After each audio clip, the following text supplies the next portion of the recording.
Olá, tudo bem com vocês? A gente está de volta aqui. Esse aqui é o nosso terceiro encontro, né, para falar sobre trabalho híbrido. E hoje a gente vai comentar, né? A gente convidou aqui o Danilo para comentar as questões legais do trabalho híbrido, tá? Dessa série de trabalho híbrido. E como a gente falou nas nossas conversas anteriores, a maioria das empresas, a maioria das empresas está em processo de adequação para o regime de trabalho híbrido. Muitas delas nem só trabalho híbrido, totalmente trabalho em home office, o que exige uma série de adequações, né? Desde espaço físico da empresa até comportamento dos colaboradores, tá? O Danilo, que é o nosso convidado aqui, o nosso advogado, convidado de hoje, é, ele é um dos reconhecidos pelo anuário Análise e Advocacia 500, como um dos melhores advogados do país na área trabalhista.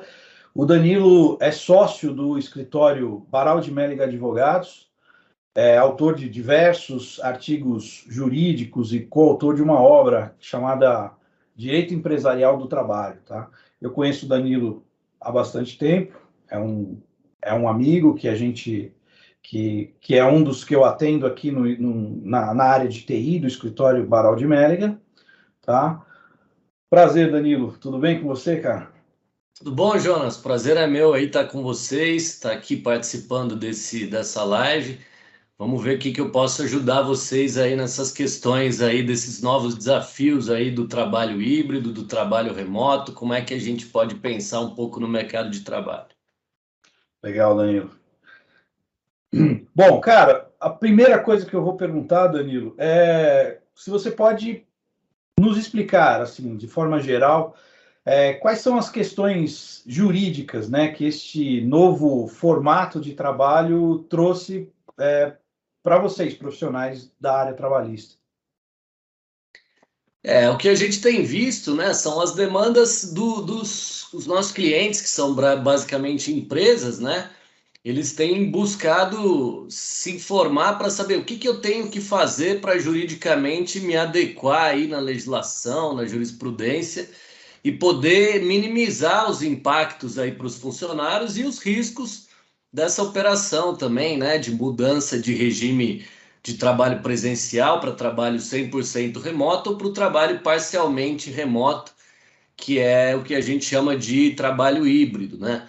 Então, para fins da legislação trabalhista, o que o legislador chama disso que a gente chama de home office, né, que é um conceito aí do direito americano, inglês e tal, é o teletrabalho, né? Então, a legislação ela não faz qualquer distinção do trabalho realizado na empresa do trabalho realizado no domicílio do empregado. E aí a gente pode ampliar, né, para dizer qualquer local que não seja necessariamente o ambiente da empresa.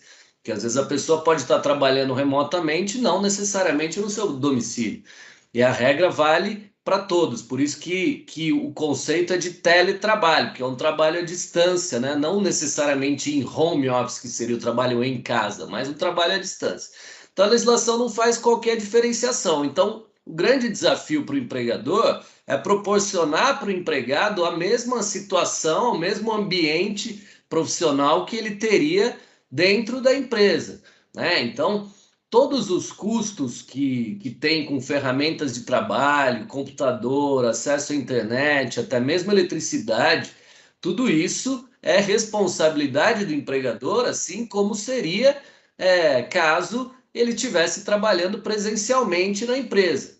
Então, tudo isso tem que ser objetivo de análise aí, objeto de análise do empregador para viabilizar esse trabalho, de forma que amanhã ou depois o empregado não diga, olha, eu estava pagando para trabalhar, eu precisava acessar lá o computador, eu tive que comprar um computador, eu tive que pagar uma internet de banda larga e tudo mais. Então, toda essa responsabilidade, o custo da operação para o trabalho cabe ao empregador. Então, eu acho que esse é o primeiro grande aspecto a se observar, né? E um segundo que já de antemão me chama atenção, e eu vejo muito uma preocupação das empresas, diz respeito ao controle de jornada das pessoas, né? O horário de trabalho. Porque quando a pessoa bate cartão dentro da empresa, é fácil. Ela chega lá, passa o dedo lá na leitura de digital, ou bate um cartão mecânico, seja lá como for, e agora não tem isso, né? E aí a legislação ela é um pouco pode levar a uma certa dúvida, porque ao mesmo tempo que ela fala que não se distingue o trabalho prestado à distância do trabalho prestado presencialmente, existe uma exceção no regime do controle de horário que fala que aquele que trabalha remotamente, sem a possibilidade de controle de jornada, ele não é elegível, por exemplo, ao recebimento de horas extras. Por quê? Porque ninguém consegue controlar o horário que a pessoa está efetivamente trabalhando quando ela está trabalhando em casa.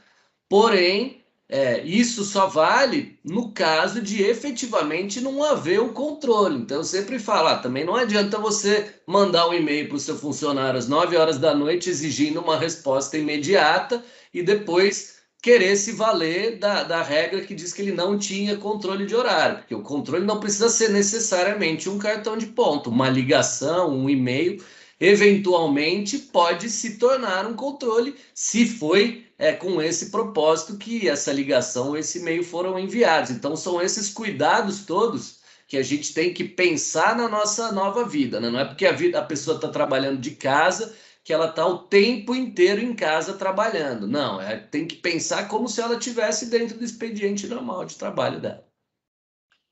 Legal. E vocês, né, dentro do escritório do Baraldi, vocês já enfrentaram alguma questão dessa de algum cliente, algum aconselhamento, alguma consulta a respeito de trabalho híbrido? Sim, a gente tem muita questão por causa disso, porque, por exemplo, em relação ao controle de jornada, então os funcionários que têm controle, vamos dizer, e eles trabalham, sei lá, 3 dias por semana em casa, segunda, quarta e sexta em casa, e terça e quinta eles têm que ir para a empresa. Já me deparei com muitas vezes essa situação, ela é bastante corriqueira, assim. Por quê? Porque principalmente a gente vê o pessoal da área financeira, então quando chega aquela época de fechamento do mês e eles têm que trabalhar com aquela emissão de notas fiscais, de faturas, de tudo isso, muitas vezes o trabalho presencial ele acaba sendo mais produtivo nessas áreas financeiras, que as pessoas têm que conversar entre si, tem que ter aquele contato físico que acaba sendo mais útil do que o trabalho remoto. Então, nesses momentos, eles acabam alternando entre o trabalho presencial e o trabalho à distância.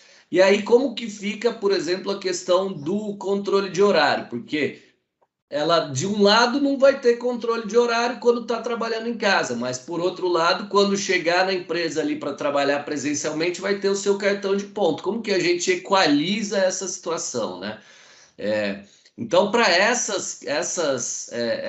esse tipo de acontecimento, eu tenho, inclusive, recomendado que as empresas continuem fazendo o controle de ponto, ainda que à distância. Hoje em dia, você com certeza sabe disso melhor do que eu, existe inúmeros softwares, inúmeras ferramentas aí de trabalho que você consegue instalar numa máquina, num computador e fazer com que a pessoa tenha acesso a determinados sistemas só dentro daquela janela de horário e que você consiga efetivamente controlar o tempo que ela está acessando aquelas ferramentas. Então, aí, para esse tipo de trabalho híbrido, em que a pessoa já tradicionalmente tem o controle de horário quando está presencialmente na empresa, eu tenho recomendado que mantenha também o mesmo controle através dessas ferramentas tecnológicas aí, por mais que a CLT ela traga essa exceção de, como eu disse, da pessoa que trabalha remotamente, via de regra, não ter horário controlado. Mas aí a gente tem que analisar cada situação. Então, por isso que eu digo que é sempre importante para a empresa ela verificar tudo isso, ver como que é a realidade dela e procurar o apoio de profissionais especializados na área trabalhista para desenhar para ela qual é o melhor modelo. Então, assim, para esse tipo de situação de trabalho híbrido com controle, quando a pessoa está na empresa, por exemplo, eu tenho recomendado fortemente que mantenha-se também o controle, porque basicamente a atividade da pessoa vai ser a mesma. Então, assim, o que eu digo não existe uma ideia um pouco enganosa das pessoas de que, trabalhou em casa, não tem controle de horário. Não, isso é uma coisa que pode ou não acontecer, mas hoje em dia você consegue fazer sim esse controle através de ferramentas. E aí, para essas pessoas que trabalham em regime híbrido, por exemplo, é uma das situações que eu vejo bastante demanda e dúvida aí das empresas. Legal, cara. E me fala uma coisa, existe alguma forma de acordo fora da CLT com relação a horários no trabalho híbrido? Você já pegou algum caso como esse? Ou seja, a pessoa não é uma CLT, não trabalha com CLT, ele faz um trabalho com contrato e não tem horário fixo na CLT. Tem alguma coisa que a lei trabalhista tange a respeito desse caso? Quando a gente fala em lei trabalhista, Jonas, via de regra, a gente está falando em consolidação das leis do trabalho. Entendi. Quando a gente fala fora, quando a gente fala da prestação por uma pessoa jurídica, uma empresa especializada em uma determinada área que vai prestar um suporte, até, por exemplo, nessa área de tecnologia da informação, que você tem difícil, hoje em dia, cada vez mais, as empresas, a não ser que sejam, claro, né, grandes empresas que demandam ali empregados o tempo inteiro ali de TI, mas a gente vê crescer muito o número de empresas especializadas prestando serviço a outras empresas, sem que exista relação empregatícia. Aí vai sempre valer as regras de direito civil, porque é um contrato fora das regras trabalhistas, né? Então aí vai ser um contrato entre a empresa prestadora do serviço e a empresa que está tomando esse serviço. E aí vale o que tiver no contrato, vale as regras contratuais. Então é importante, nesse caso, que seja estipulado justamente que aquele atendimento, então vamos dizer, eu sou uma empresa que vai dar suporte na área de TI. Então é importante que esse contrato estipule, olha, qual vai ser? Vai ser em qualquer momento? Se a pessoa estiver acessando o e-mail dela e tiver um problema às 3 horas da manhã, ela pode me demandar? Eu vou ter um regime de plantão? Eu vou ter prestadores ali para atender ou não? Vai ser no horário comercial? Então, tudo isso tem que ser estipulado, porque daí, havendo a extrapolação dessas questões, você vai ter a resposta dentro do próprio contrato. Olha, não te atendi nesse horário porque não fui contratado para isso, né? E pelo contrário, não, olha, te atendi porque justamente eu tenho aqui pessoal em revezamento para estar pronto para te responder qualquer demanda 24 horas por dia. Então, isso foge um pouco do conceito da consolidação das leis do trabalho, que rege basicamente o vínculo de emprego, e vai para as regras gerais de direito civil aí e contratuais, né, entre quem está prestando o serviço e quem está tomando esse serviço. Não, legal. Legal. E me fala uma coisa, como é que você, advogado, que é sócio de um escritório, que tem outros sócios, né? Vocês são em alguns sócios no escritório Barral de Mélega. Como é que você está trabalhando com relação a trabalho híbrido, se está totalmente home office ou não?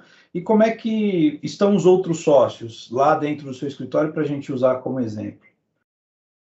Aqui, como o trabalho do advogado é um trabalho, né? Nós somos uma sociedade de advogados, né? Então, dentro dessa sociedade de advogados, as pessoas elas têm a liberdade para atuar dentro daquele escopo, né? Que é o objeto social do nosso escritório, que é prestar serviços jurídicos de excelência, da forma que essa excelência lhe atender melhor, né? Então, já era assim antes da pandemia, antes de se tornar um lugar comum, os escritórios de advocacia trabalharem remotamente ou de forma híbrida, e isso se acentuou ainda mais na pandemia, porque durante um período, até por decretos legislativos, a gente foi proibido de abrir o escritório, né? Então, não era nem uma questão de escolha.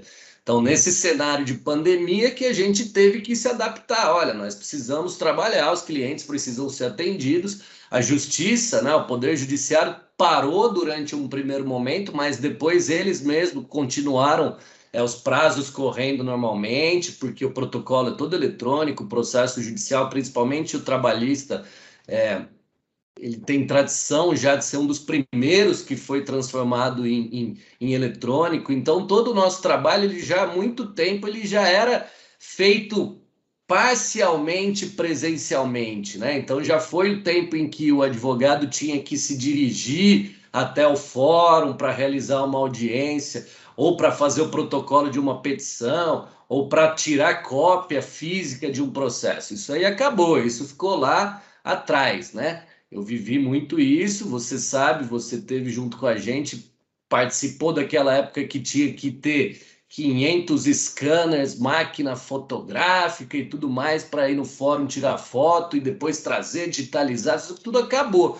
Então, na pandemia, toda essa questão do direito digital já ficou mais evidente. E aí foi mudando a mentalidade, não necessariamente do meu escritório, mas do advogado em geral, porque o advogado ele já tende a ser uma profissão mais tradicional, que as pessoas estão acostumadas a acordar, vestir um terno, ir até o escritório, ter toda aquela coisa mais ritualística do trabalho, né? Então, existia uma certa resistência, principalmente dos advogados mais antigos, assim, não que eu não seja antigo, mas mais antigos do que eu, não funciona, isso a pessoa não vai trabalhar, a pessoa vai se perder, né? Não, o advogado tem que vir, a gente tem que vir, nós somos uma sociedade, todos temos que vir. Mas quando veio a pandemia, isso teve uma mudança muito grande, né? Acho que não só no mercado da advocacia, mas acho que todas as empresas prestadoras de serviço tiveram, acho que em 2 anos aí, uma das pouquíssimas coisas boas desse vírus, eu acho que foi justamente ter evoluído o que, sei lá, talvez levasse mais de uma década para a gente chegar nesse patamar que a gente está do trabalho híbrido, do trabalho remoto. Então, como que a gente fez desde sempre? A gente falou, ó, a princípio é 100% remoto, porque é proibido sair de casa, né? A partir do momento que foi tendo abertura, a gente tem o nosso espaço. Hoje o nosso espaço é um espaço compartilhado, então não tem mais aquele negócio de cada um ter a sua sala, ter a sua estação de trabalho fixa ali, com o seu telefone fixo, o seu desktop e tal. Não, nós trabalhamos com notebooks, as pessoas têm, né? Eu tenho o que eu uso, os meus outros sócios, todos os advogados da sociedade têm o seu equipamento, que, né, pertence ao escritório, claro, né? Mas ele é dividido entre os sócios, né? Cada um usa a sua máquina. E aí fica a escolha da pessoa. Às vezes a pessoa fala, olha, hoje, sei lá, eu tô com uma obra aqui em casa, vai ter pedreiro martelando aqui, quebrando parede. Então, para mim, não vai funcionar trabalhar em casa. Então, eu faço a escolha, né? O advogado faz a escolha de ir até uma estação de trabalho no nosso escritório fisicamente prestar serviço, e ele vai com toda tranquilidade. Já se ele fala, não, eu tenho, um espaço em casa que eu consigo me concentrar, consigo fazer, tenho o mesmo acesso, os clientes também têm dado muito mais preferência a reuniões telepresenciais e em conference calls, então assim, já caiu quase que 100% o contato entre advogado e cliente para reuniões do dia a dia, assim.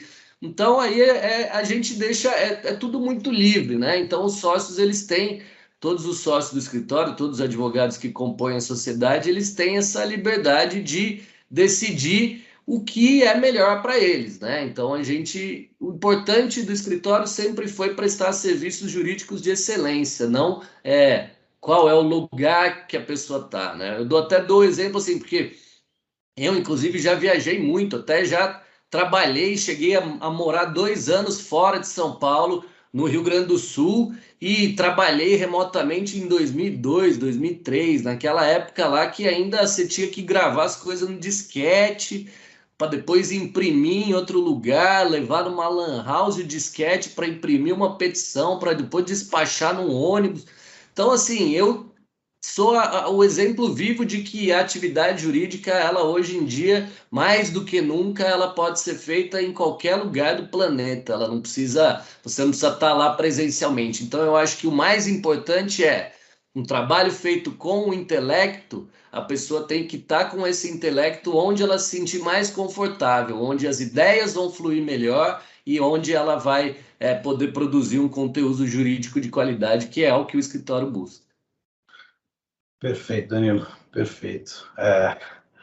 Eu tenho uma última pergunta aqui para fazer para você, aí pegando já um gancho aí na questão que você estava falando de que o advogado pode hoje trabalhar em qualquer lugar, ele pode peticionar pela internet. Como é que vocês, advogados, né, ou o escritório, na verdade, estão se relacionando com tecnologia hoje? Como é que é para você, por exemplo, que é um sócio de um escritório médio, que é o Barral de Melliga, um escritório reconhecido na área trabalhista, onde a área trabalhista eu imagino que é uma das que mais tenha, que o número de processos seja maior ainda do que vários outros lugares, várias outras áreas. Como é que vocês se relacionam com tecnologia? Você, principalmente, o que você vê na tecnologia? Por exemplo, hoje a tecnologia te dá acesso para trabalhar em casa e hoje os tribunais estão fazendo as audiências remotas, né? Só para a gente finalizar, né? Como é que você está se relacionando e o que você pensa da tecnologia e até se você tem uma visão de até onde a gente pode chegar. Nossa, eu acho que a tecnologia e o direito, em especial o direito do trabalho, eles estão extremamente ligados, né? Eu acho que você é testemunha disso. A gente começou o escritório agora, vamos fazer 10 anos, né? Que a gente iniciou essa sociedade da qual eu faço parte. E desde que a gente começou, a gente priorizou a tecnologia, a gente priorizou a informática. A gente nunca teve, eu falo isso com muito orgulho, a gente nunca teve um arquivo físico de pastas, de processo, de nada disso. E é encantador o quanto isso funciona, né? Principalmente para o cliente, né? Porque eu me lembro dos tempos antigos, quando eu trabalhei em outros lugares, né? Em outras sociedades.